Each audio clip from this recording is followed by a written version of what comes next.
If your focus is terrible, this is perfect for you to watch right now. Most people have an attention span of 6 seconds. That is the average attention span for today's people. That's less than a goldfish. I think a goldfish has an attention span of like 13 seconds. So, what's happening to everybody? Why are we going down this hole of no attention, can't focus on anything? Well, number one reason is that you've been trained to have a short attention span through short clips on Instagram, Facebook, YouTube, anything that's showing really short clips just has your mind going from one thing to the next to the next. You're just getting so used to it. It kind of started out with a whole bunch of cartoons going really, really fast, like fast-paced action, one thing after the next, and your mind is constantly jumping from one picture to the next picture to the next picture. Like the era I grew up in, it was when they started introducing all these crazy cartoons and everything's moving really quick, and it's all movies are kind of like that too now. It's where it's just like sequence after sequence after sequence, whereas they're just like your attention is constantly having to refocus on the next thing and the next thing and next thing. So this has been developing over time with TV, social media, everything. Ads, it's like you're trying to watch a TV show, but they break it up with ads where you're just like, your attention is in the show. You get into something and it's like commercial. Granted, I don't watch TV anymore because commercials are just soul-sucking entities of I can't handle it, don't like it, don't want it. But yeah, that's how it is. It's constantly forcing our attention to switch from one thing to the next to the next. And everybody's gotten used to this. And now the whole big talk is everybody has an issue, so they're trying to like label all the issues of everybody's got ADHD and ADD. And it's gotten way out of hand with everybody just being taught to have an attention issue instead of being taught how to use their brain, how to use their attention, to being taught how to focus. They're just being taught you have a problem, there's nothing you can do about it, which is complete horseshit.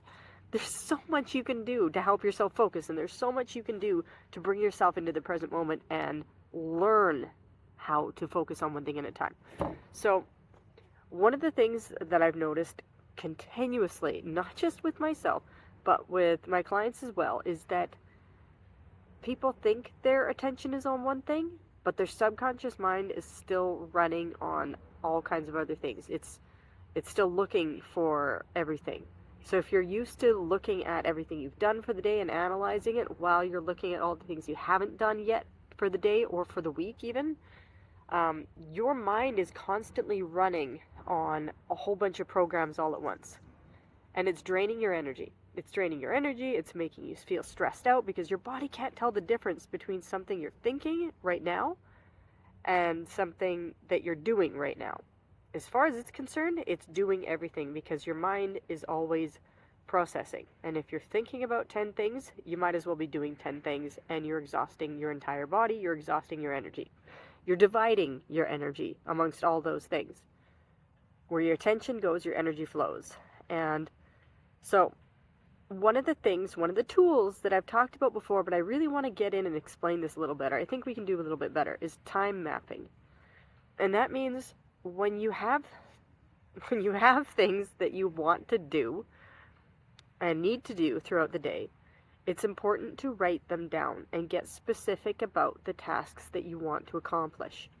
So you can use a piece of paper, you can use a whiteboard, you can use anything you want, but it's important to just have your task. Oh, that pen doesn't work. Try this one. There you go. Task. Write down the thing that you want to do. And then get real about the time it takes to accomplish it. Because too often you're thinking about the task in your head, but you're also thinking about 3 or 4 other things. So taking the time to focus onto the one thing and write down the thing that you want to do, and then give it the steps that is necessary to take to accomplish that one thing. Like whether you want to bake a batch of muffins, go to an appointment, or clean one of the rooms of your house. You can break it down into tiny sections and then assign times for how much time you want to spend on each of those things so that you can keep yourself on track. I like to sometimes set timers on my kitchen timer because I find a little bit of a time countdown helps me move a little quicker, especially if I'm feeling sluggish or tired. If I give myself a time limit, I'm like, all right, let's see how much I can get done in that amount of time. And I'm like, and I'll start moving quicker and I'll get more things done. And even if I set the timer for, say, 15 minutes to get my entire kitchen clean and it's not done after that, I'm like, that's okay. Because then I look back and I'm like, wow, look how much I got done in 15 minutes. This is amazing.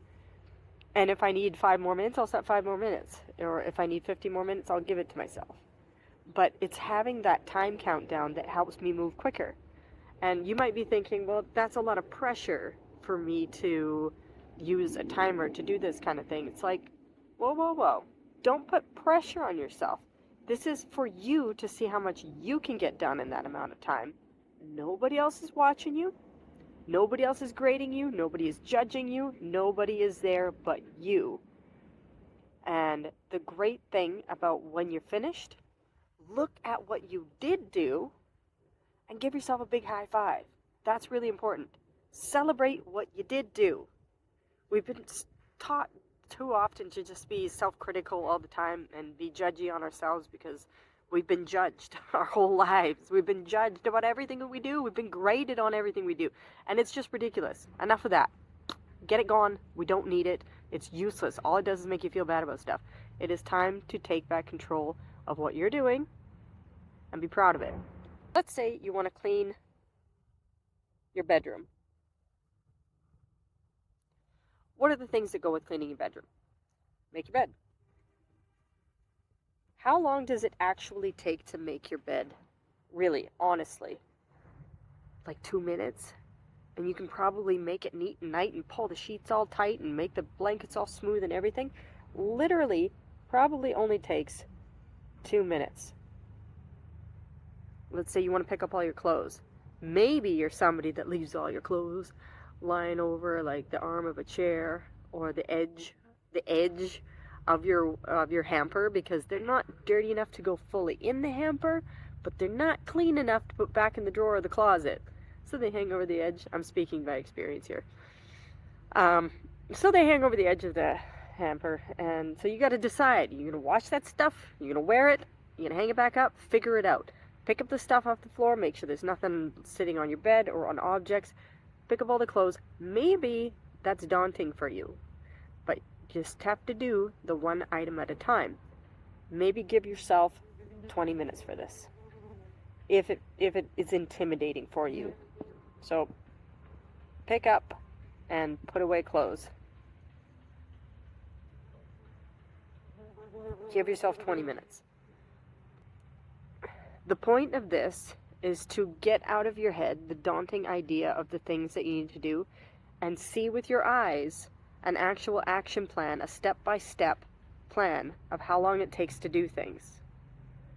So, and you can number them too if you want, if that helps. Is it a 5? Kind of wonky 5.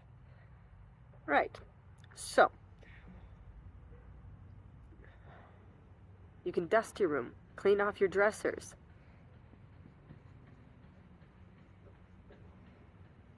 We'll just say clean off surfaces and dust. Because, yeah, you don't want to let dust settle on anything. Vacuum. My writing is just like scribbling right now. I'm just like, this is fun. So clean off everything and dust. Maybe that only takes 10 minutes. Vacuuming. That will probably only takes 10 minutes. Tops. Even getting into all the nooks and crannies. So right now, that's 10, 20, 40, 42 minutes. You know? And what else could you do? Could you rearrange your closet a little bit? Maybe you could spend 20 minutes just organizing.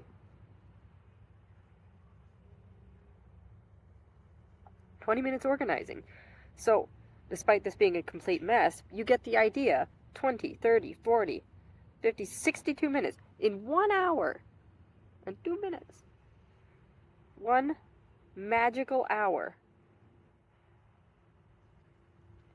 You could have a nice, clean, neat, put-away bedroom. And not just like tidied up, but actually vacuumed and dusted as well. So many people have hours go by, so much time in their day, just thinking about the daunting tasks of these things. Where you're just like, oh, I have to clean my bedroom, but then you look at the kitchen, and you're looking at the kitchen while you're thinking of your bedroom, and your brain's like, oh, blah, blah, blah. That's too much. Shut down. Next thing you know, you're sitting down on a chair, scrolling on your phone, just trying to get some like dopamine hits because you're just like, oh, that was overwhelming. I gotta get out of here. Disassociate, quick. That doesn't work. How many hours a day do you spend looking at mindless crap on your phone, on TV, whatever? How much time? Add that up for your entire life. Think of all the things you could do, all the things you could learn if you just took the time to focus your attention. Our problem is that a lot of times you lose your attention too quick, but you forget what you were even doing in the first place. That's not entirely your fault either. There are additives in food right now, all these natural flavor kind of things that are adding to people's, I hate to say it, but dementia. People are losing their memory, they're losing their mind. Some studies have shown that some of these food additives are actually producing proteins that are contributing to memory loss, which is crazy. Like, the food you're eating is causing you to just be like, completely brainless, mindless, losing your memory. So, anyway, getting sidetracked. The point is, you need to stay on track and you need to use visual cues to keep yourself there. You can create mapping. This is the worst. Just make yourself something of a list. Put lines on it. Put your task. Number the steps out. Write them down. Give them times. That's it. And then hold on to that thing and follow it like you're actually on a mission going somewhere. Like, this is my task. This is what I'm doing. I'm on task 1. Don't look at step 2. Just look at step 1. Don't go on to step 2 until you finish step 1. Okay? You can do this. Business, you can use it in household, everything. If you're at home working, if you're an entrepreneur, this is what most of the entrepreneurs are using. They give themselves specific tasks with specific time frames, and you follow your own instructions. It takes it out of thinking mode and into doing mode, because most of the time you are spending all of your time thinking and not doing anything. And that, my friends, is what anxiety is made of half the time, is just thinking about things and not doing. You're thinking about things happening that aren't happening. You're thinking about doing things that you're not doing. You're thinking about how you have to do things that you're not doing. And that's the worst. Thinking about things that you like have to, should do, need to do, but you're putting them off and you're like, I can't do that. And then you get in the loop of like blaming your anxiety as to why you're not doing it, but in reality, your anxiety is happening because you're not doing it. Like, it's compounding over time because you're like, you've got all your yesterday's things that you didn't do, and now you're thinking about today's things that you didn't do, but your today's things you're blaming on your anxiety that you got yesterday from the things you didn't do, not realizing that if you just took some action on the things at every time you complete one of those things, anxiety is lifted. A weight is lifted. You actually feel lighter. You feel more focused. You get more life force. You feel better all around because you took some action. And action can sometimes feel paralyzing when you've already put yourself into this position. I wonder if I can wipe this off with moss. Start again. Oh yeah, look at that. A little moss. Thanks, moss. Perfect. So, anytime you feel stuck, again, just make yourself the list. Piece of paper. Give yourself bullet points. Use numbers if you want to. But just write down the thing. And that reminds me of a poem that one of my coaches shared with me called Doing the Thing. And it just goes on about how planning to do the thing isn't doing the thing. Reading about doing the thing isn't doing the thing. Talking to someone else who's done the thing isn't doing the thing. Anyway, I could go on and on about it, but it just goes off on all the things that you are doing to avoid doing the actual thing. Thinking about doing the thing isn't doing the thing. Reading about doing the thing isn't doing the thing. You get the idea. So when you have the thing to do, give yourself your steps. Break it down into small parts in order of what you want to do and how you want to do them. And make sense of it in your mind, because once you take it out of here and put it here, this gets to relax. And then you just follow the steps and give yourself time. Like, even schedule in water breaks, like, throughout the day. If that's something that you're forgetting to do, which is something I forget to do oftentimes, like, I can put down, like, 5 minutes. Water break. I can't write upside down to save my life. But this is why it's important. This is why it's important. Because you do the things that you plan to do, but if you don't plan, you don't do. Time slips by, days go by, weeks go by, years go by. The next thing you know, you've been living the same repetitive, not doing, inaction life for a year, for 2 years, for 3 years. Going, oh, where did the time go? I can't believe I haven't done all these things I wanted to do. It's like, well, did you plan to? Like, did you actually plan? Did you map it out step by step? Did you assign time to it? Probably not. But it's never too late. That's the great thing about it. If you're alive, it's never too late to start. So I challenge you today to make yourself a time map for the things that you want to do. Pick one thing. You don't have to pick 10 things, because I know you've probably got the millions of things running through your mind of what you want to do. So for that, you're probably like, well, what do I do with all those other things? I'm like, okay, we got a plan for that too. It's called a later list.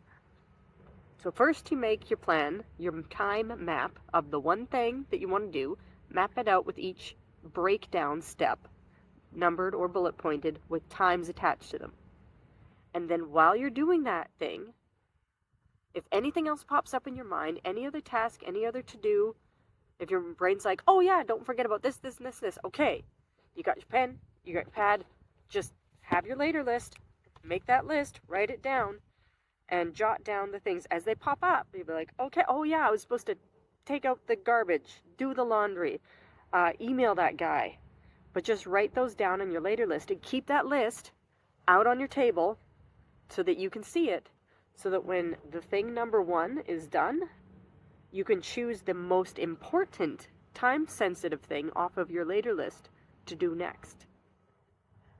Because that's the most important thing, is that anything that's time-sensitive should be on your next to-do list thing. Because if you put off something that is time-sensitive, that compounds into anxiety. That compounds into stress. That compounds into your mind going into panic mode, because your body's like, you know you're supposed to be doing that and you're not doing it. And you're like, shut up. I'm just going to go do the easy thing because that freaks me out and I don't know how to do it, so I don't want to do it, so I'm not going to do it. But meanwhile, your subconscious knows, your body knows, and it's like vibrating at this panic mode because it's like countdown to expiry time of when you need to do that time-sensitive thing. Does that make sense? Good. Okay. So you've got your time map and you've got your later list. So there's nothing stopping you right now, today, from taking action on something that wants to be done. Whether it's cleaning something up, sending a letter, calling a friend, doing an appointment, going to the store, getting some really important project for work done that you don't want to leave to the last minute, you can do it. It can be done, and now you have some tools to use. So go forth and use them. If you want more daily coaching and guidance, join my Skool community, Mind and Body Rebuild, and remember to like and subscribe.